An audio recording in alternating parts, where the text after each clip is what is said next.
नमस्कार. तर आज ही कुंडली आलेली आहे एका मुलाची. लग्न जमत नाही आहे म्हणून. मुलगा IT मध्ये आहे.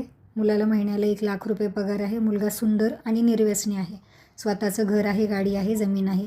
तरीही लग्न जमत नाही आहे. त्याचं कारण काय आहे बघूया आपण. इथं कुंडलीमध्ये तुम्ही बघू शकता त्याच्या 7व्या घरामध्ये शनी आहे. 7व्या घरातून आपण लग्न बघतो, आपला जोडीदार बघतो. मुलगा मुलगी दोघांच्याही कुंडलीमध्ये. तर याचं लग्न न जमण्याचं, मुलाचं वय 30 वर्ष आहे.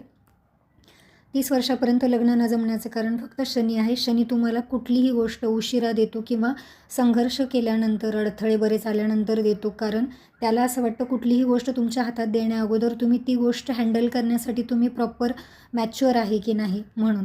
तर 30 वर्षापर्यंत इथल्या शनीमुळे लग्न होत नाही. पण 30 वर्षानंतर झालेलं लग्न 100% टिकतं, चांगला जोडीदार मिळतो. हेच जर या मुलाचं लग्न 25 ते 30 या वयात झालं असतं तर नवरा बायकोंमध्ये 100% दोघांमध्ये वाद झाले असते. आता त्याचबरोबर या कुंडलीमध्ये कालसर्प दोषही आहे. तुम्ही बघू शकता 3ऱ्या घरामध्ये राहू आहे आणि 9व्या घरामध्ये केतू आहे. याला वासुकी कालसर्प दोष म्हणतात. पण या कालसर्प दोषाचा आणि मुलाचं लग्न न जमण्याचा काहीच संबंध नाही आहे. कारण हा वासुकी कालसर्प दोष फक्त त्याला लहान बहीण भावांकडून मदत मिळणार नाही, थोडासा त्याचा स्वभाव चिडचिडा करेल, याच्या पलीकडे काही नाही आहे. लग्न न जमण्यासाठी फक्त शनी कारणीभूत आहे. त्यामुळे जर इथं शनी असेल तुमच्या कुंडलीमध्ये आणि 30 वर्षापर्यंत तुमचं लग्न नाही जमलं तर काळजी करू नका, उलट धन्यवाद म्हणा.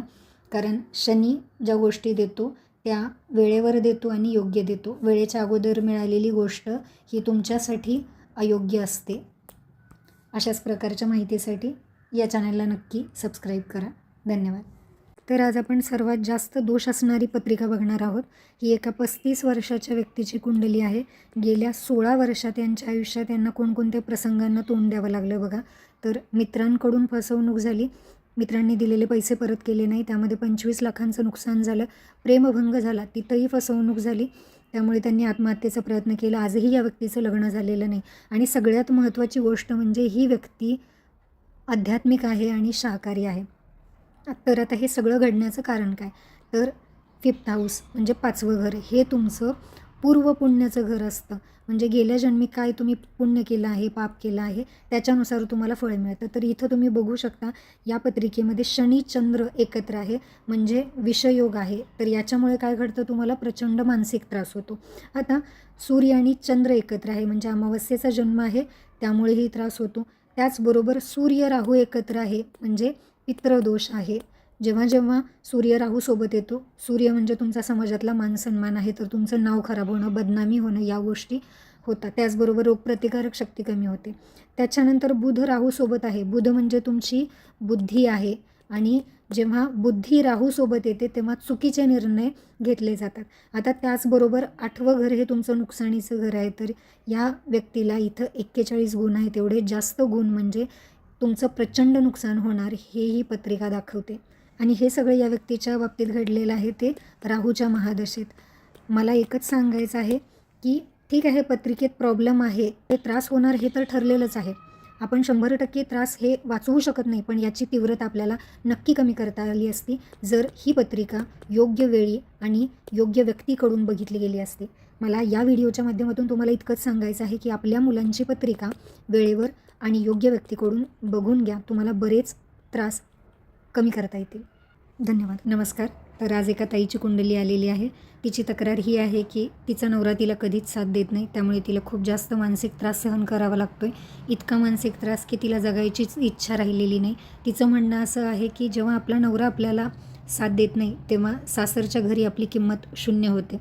तर बघूया हे असं होण्यापाठीमागं काय कारण आहे. तर आपण तिचा नवरा या 7व्या घरातून बघणार आहोत. तर इथं 10 नंबर लिहिलेला आहे, याचा अर्थ इथं मकर राशी आहे आणि मकर राशीचा स्वामी येतो शनी. शनी कुठे आहे बघा, 8व्या घरात. 8व्या घरातून आपण मृत्यू, मानसिक त्रास बघतो. तर 100% तिला लग्नानंतर मानसिक त्रास होईल हे तिची पत्रिका दाखवतच आहे. त्याचबरोबर आता तिला राहूची महादशा सुरू झालेली आहे आणि त्यामुळे हा त्रास वाढलेला आहे. सूर्य राहू पत्रिकेमध्ये एकत्र आहे, याचा अर्थ पितृदोषही आहे. तसेच हिचा लग्नेश आहे, इथं 4 नंबरची राशी आहे म्हणजे कर्क, आणि कर्कचा स्वामी लग्नेश जेव्हा 6-8-12मध्ये जातो तेव्हा 80% तुमची पत्रिका त्रासदायक होते. तिचा चंद्र इथे गेल्यामुळे ती खूप जास्त इमोशनल आहे आणि खूप जास्त छोट्या छोट्या गोष्टींचा विचार करून त्रास करून घेते. त्यामुळे तिला जगायचीच इच्छा राहिलेली नाही. तर अशाच प्रकारच्या ज्योतिष माहितीसाठी या चॅनलला नक्की सबस्क्राईब करा. धन्यवाद. एक महिला पोलीस म्हणून भरती झालेली मुलगी लग्न करते तिच्या आवडीच्या मुलाशी. मुलगाही पोलीसच आहे. लग्नानंतर तो मुलगा तिला जॉब करायचा नाही म्हणतो. ती घरी थांबते. दोघांमध्ये वाद होतात आणि तिला रोज नवऱ्याचा मार खावा लागतो. हा प्रेमविवाह आहे. हे असं घडण्यापाठीमागचं कारण काय बघा. इथून आपण प्रेम बघतो, इथून आपण आपला जोडीदार बघतो. तर इथे राहू असेल तर तो राहू तुम्हाला आयुष्यात असं प्रेम आणतो की या प्रेमासाठी तुम्ही स्वतः जीवही द्यायला तयार होता, आणि तेच प्रेम तुम्हाला लग्नानंतर जीव नकोसा करून टाकतं. तर ज्यांच्या कुणाच्या कुंडलीमध्ये इथे राहू असेल तर प्लीज चुकूनही प्रेमविवाह करू नका, कारण एक नाही अशा 10 कुंडली मी आत्तापर्यंत बघितल्या आहेत. याचबरोबर हिचा लग्नेशही अष्टमात गेला आहे, सप्तमेश 12व्या घरात गेला आहे. या सगळ्या कंडिशन आहेत म्हणून प्रेमविवाह टिकत नाहीत, कारण हे प्रेम मिळवून देणारा राहू असतो. त्यामुळे सर्वांना कळकळीची विनंती आहे, एक वेळ तुम्ही अरेंज मॅरेज करताय तर कुंडली नाही बघितली तरी चालेल, पण जर तुम्ही प्रेमविवाह करताय तर कुंडली नक्की बघा. आणि तुमच्या ओळखीतलं जर कोणी प्रेमविवाह करायला निघाला असेल आणि कुंडली बघितली नसेल तर त्यांना हा व्हिडिओ नक्की शेअर करा. आजच्यासाठी इतकंच. धन्यवाद. नमस्कार. तर ही एका 50 वर्षाच्या व्यक्तीची कुंडली आहे. ही व्यक्ती वैतागलेली आहे आजारपणाला, स्वतःच्या नाही तर घरातल्या व्यक्तींच्या. कारण 50 वर्षाच्या आयुष्यात या व्यक्तीने आत्तापर्यंत 4 ते 5 लोकांची, आजारी आणि अंथरुणाला खिळलेल्या लोकांची सेवा केलेली आहे. म्हणजे आजी आजोबा झाले, आई वडील झाले, आणि आता त्यांची पत्नी आजारी आहे. तर हे असं यांच्या बाबतीत घडण्याचं कारण काय ते बघूया.